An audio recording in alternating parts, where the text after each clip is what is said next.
Estamos de volta com a parte 2 do informativo 851 do STJ e já começamos com os julgados da quarta turma do STJ.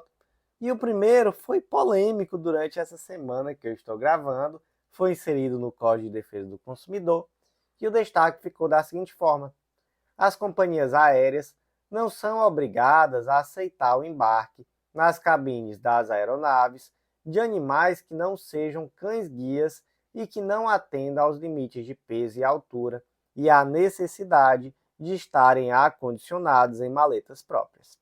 Qual foi o caso concreto? No caso concreto, a autora alegou ser portadora de transtorno de ansiedade e que ela desejava embarcar no avião com um cão de raça média, pesando em torno de 20 quilos, por ser o seu cão de suporte emocional. Aqui era um voo doméstico. O animal não cabia em uma maleta sob o assento e ele também não era cão-guia, né? Cão-guia é aquele cão que é utilizado pela pessoa que tem deficiência visual. Então, um cachorro de 20 quilos, né, um cachorrão, ele iria solto na cabine por ser o cão de suporte emocional dessa pessoa. E aí, gente, é possível obrigar a companhia aérea a aceitar que esse cachorro viaje solto na cabine?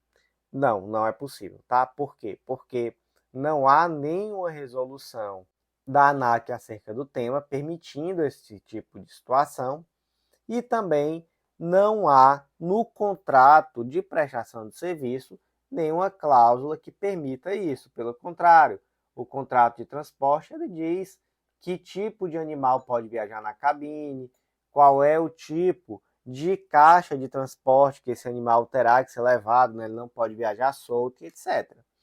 E aí se entendeu que, além disso tudo, é uma questão de segurança, não é? Para os próprios passageiros e para a tripulação do avião. Professor, mas se fosse um cão-guia, ele não poderia? Gente, cão-guia pode, inclusive há a resolução da ANAC, mas não há como se equiparar as duas coisas. Por quê? Porque o cão-guia ele passa por um rigoroso treinamento que é de aproximadamente 2 anos, tá? Isso daqui eu estou falando de acordo com o que está no julgado, beleza? Exatamente para que ele possa controlar suas necessidades fisiológicas. E ele tem uma identificação própria, isso tudo está regulamentado na Lei 11.126 de 2005 e no Decreto 5904 de 2006. Então, há aqui, né, um caráter especial, há um treinamento rigoroso pelo qual passa esse cão-guia.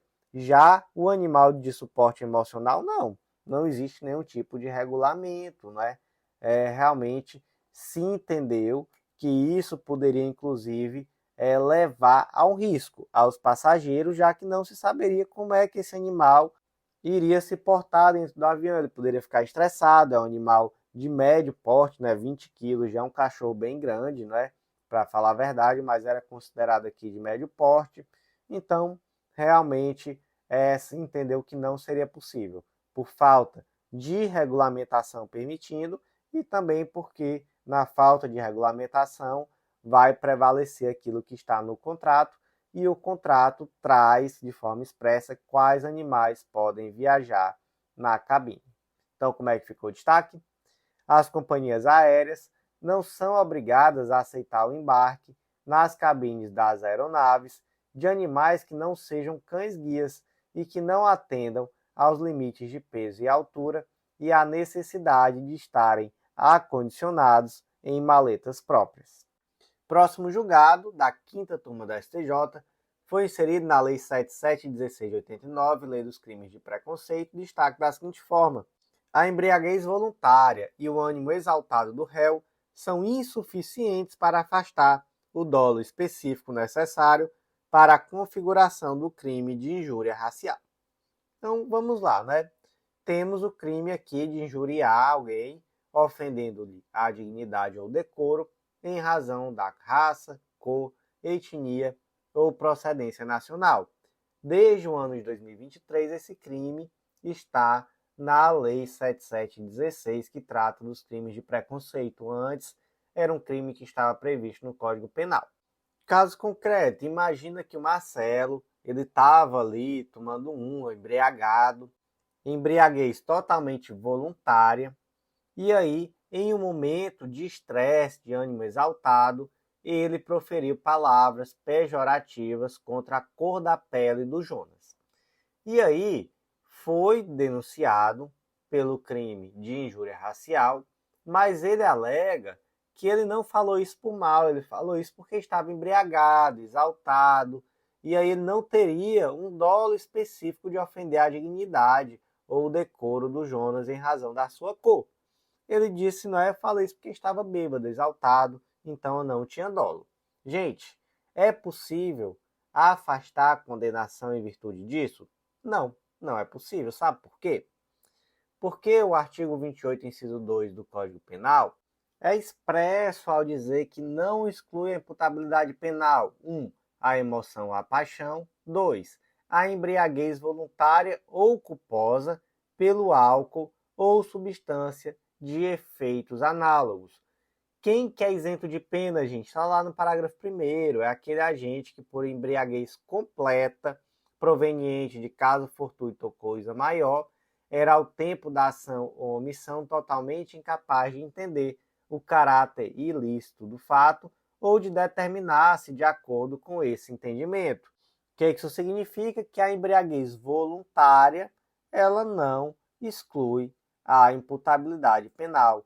E muito menos, né, o ânimo exaltado, que a gente pode pensar aqui como sendo uma emoção ou uma paixão, uma irritação, né? Isso daí também está expresso lá no artigo 28, que não afasta a imputabilidade penal. Então, como é que ficou o destaque? A embriaguez voluntária e o ânimo exaltado do réu são insuficientes para afastar o dolo específico necessário para a configuração do crime de injúria racial. Seguindo em frente, próximo julgado de hoje foi inserido no Código de Processo Civil o destaque da seguinte forma: a aplicação do artigo 942 do Código de Processo Civil em procedimentos infracionais deve garantir julgamento ampliado apenas em hipóteses de divergência desfavorável ao adolescente infrator. Gente, isso aqui é uma salada, mas vamos lá que vai dar certo, a gente vai entender. Primeiro ponto. Quando tratamos de atos infracionais que estão previstos lá no ECA, nós temos a aplicação subsidiária do Código de Processo Penal e do Código de Processo Civil. Quando o Código de Processo Penal vai ser aplicável na fase de conhecimento e o Código de Processo Civil, especialmente lá no regime recursal. Então, só para começo de conversa, regime recursal, vamos pensar no Código de Processo Civil, beleza. Professor, cabe no âmbito do julgamento de ato infracional, cabe a técnica de julgamento ampliada, que está prevista lá no artigo 942 do Código de Processo Civil? Gente, cabe, tá? O que é essa técnica?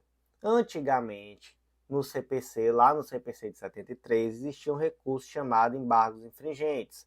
Esse recurso era cabível em face de decisões não unânimes proferidas por tribunais. O CPC de 2015 acabou com isso, mas criou uma técnica de julgamento ampliado, dizendo, olha, se a apelação for não unânime, o julgamento ele já prossegue de forma automática, tá? Em sessão a ser designada com a presença de outros julgadores, que vão ser convocados nos termos ali previamente definidos no regimento interno, em número suficiente para garantir a inversão do resultado inicial. E aí se assegura, né, as partes e terceiros eventualmente sustentar oralmente suas razões perante os novos julgadores. Essa técnica de julgamento ampliada é aplicada na apelação, independentemente do resultado, mas também pode ser aplicada na ação rescisória, desde que seja uma decisão que rescinda o julgado, e também no agravo de instrumento, quando houver decisão de reforma daquela decisão que julgou parcialmente o mérito. Então temos, né, essa técnica de julgamento ampliado. Aí beleza, já sabemos que ela se aplica no julgamento da apelação em ação, né, envolvendo ato infracional. Aí vem a segunda pergunta: se aplica sempre ou se aplica só para favorecer O adolescente, gente, só se aplica para favorecer. Por quê, professor? No CPC não tem isso não, independentemente do resultado se aplicaria. Mas é que tá, por isso que eu disse que é uma salada. No Código de Processo Penal, ainda existe esse tal desse recurso dos embargos infringentes. Acontece que esse é um recurso exclusivo da defesa. Então, só naquele julgado desfavorável ao réu que cabe os embargos infringentes. Aí o que o STJ disse? Disse, ora, nós vamos deixar o adolescente infrator em uma situação pior do que o adulto que comete um crime? Não. Então nós vamos fazer aqui uma salada mista. Então, teremos técnica de julgamento ampliado sim, porque se aplica o sistema recursal do CPC, mas só para favorecer. Por quê? Porque não podemos deixar esse adolescente em uma situação pior do que o adulto que comete crime. Gente, isso aqui é uma salada mista mesmo, não tem outro nome, outra terminologia, enfim, para caracterizar essa situação, não, mas enfim, é isso, tá? Lembra? Só se aplica a técnica de julgamento ampliado na apuração de ato infracional para favorecer o adolescente. Então, como é que ficou o destaque? A aplicação do artigo 942 do CPC em procedimentos infracionais deve garantir julgamento ampliado apenas em hipóteses de divergência desfavorável ao adolescente infrator. Seguindo em frente, próximo julgado de hoje é da 6ª turma do STJ, foi inserido no Código Penal destaque da seguinte forma: a maioridade subsequente da vítima não altera a natureza da ação penal pública incondicionada do crime de estupro de vulnerável perpetrado sob a égide da Lei 12.015 de 2009. Tá, bora. Primeira coisa, tá? Vamos lá. Desde 2018, com a Lei 13.718 de 2018, todos os crimes contra a dignidade sexual previstos lá no Código Penal são crimes de ação pública incondicionada, beleza? Então, esse debate aqui ele só faz sentido quando nós pensamos em crimes praticados antes da Lei 13.718 de 2018, tá bom? Por quê? Porque depois disso todos são de ação penal pública incondicionada. Então, como era antes? Antes aqui falando a partir de 2009, tá? Como é que era? Os crimes contra a dignidade sexual, em regra, eram de ação pública condicionada à representação. Por sua vez, os crimes contra a dignidade sexual cometidos contra a vítima menor de 18 anos ou contra a vítima vulnerável eram crimes de ação penal pública incondicionada. Aí surge aquela dúvida, imagina assim, uma pessoa ela estava em uma situação de vulnerabilidade transitória. Imagina, por exemplo, que ela foi fazer uma endoscopia e ela recebeu aquela anestesia, ficou ali meio grogue e foi abusada sexualmente. Então temos aqui uma situação de vulnerabilidade temporária. Depois ela recobrou a consciência e ela descobriu que ela foi estuprada enquanto ela estava nessa situação temporária de vulnerabilidade. Nesse caso, gente, a ação penal vai ser pública, condicionada à representação, ou pública incondicionada? Gente, sobre esse tema, lá em 2024 foi editada uma súmula, a súmula 670 da STJ, dizendo que, sendo a vulnerabilidade temporária, essa ação vai ser pública condicionada à representação. Olha só, nos crimes sexuais cometidos contra a vítima em situação de vulnerabilidade temporária, em que ela recupera suas capacidades físicas e mentais e o pleno discernimento para decidir acerca da persecução penal de seu ofensor, a ação penal é pública condicionada à representação, se o fato tiver sido praticado na vigência da redação conferida pelo artigo 225 do Código Penal, pela Lei 12.015 de 2019. Por que esse final? Porque eu já expliquei para vocês que desde 2018, tá, a ação penal contra qualquer crime contra a dignidade sexual é pública incondicionada.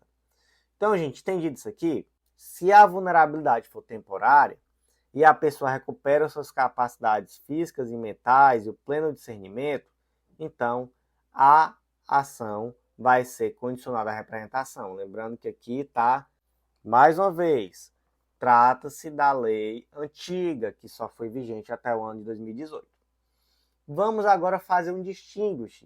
Imagina que não é uma vulnerabilidade temporária, foi um crime de estupro de vulnerável praticado contra um adolescente de 12 anos de idade. E aí? Imagina que essa pessoa atingiu a maioridade. A ação penal ainda não foi proposta. Esse crime vai se transformar em um crime de ação penal pública condicionada à representação, porque a vítima completou a maioridade? Não, não vai, tá? Então aqui é o distinguish.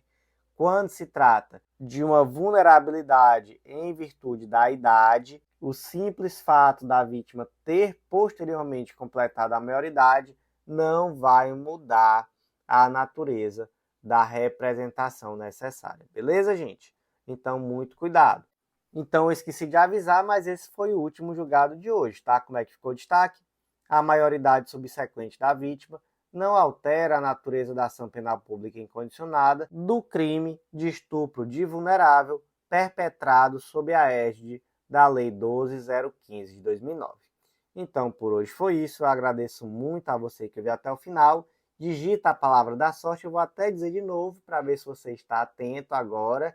A palavra da sorte é notebook. Digita aí para eu saber que você está me ouvindo. E aproveita também, compartilha na sua rede social preferida e marca a gente, naquele grupo de WhatsApp. Tudo isso fortalece demais e nos avalia com 5 estrelas no Spotify. Por hoje foi isso, até a próxima.